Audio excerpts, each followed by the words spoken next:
Some Singaporeans are on their way home at last from Phuket.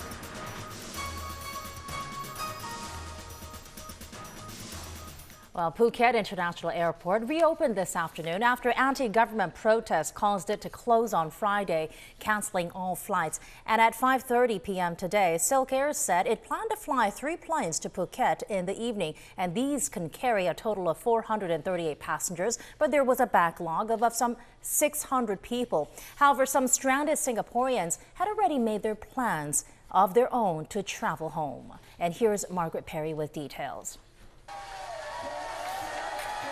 The protests grounded all flights at Phuket International Airport. Among the stranded tourists were Emmerich Lau and his 2 friends, who were supposed to fly back to Singapore on Saturday evening. When we went down for breakfast and when we were making inquiries at reception, we did overhear, I think there were about 3 or 4 parties of Singaporeans discussing what to do and how they could get out of Phuket. Some of them seemed to be liaising, making arrangements with the hotel.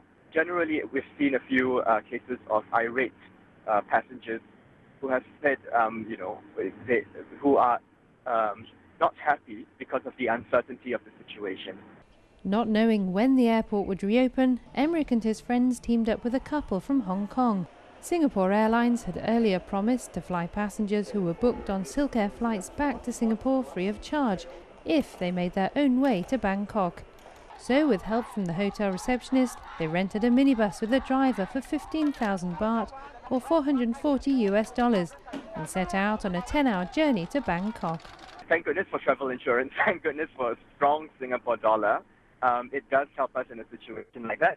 It's been mostly smooth. We've been averaging about 80 kilometers per hour, driving through small towns.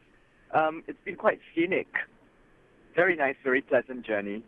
Despite hearing the Phuket airport was reopening, Emmerich and his friends decided to continue on their overland journey to Bangkok to avoid the chaos.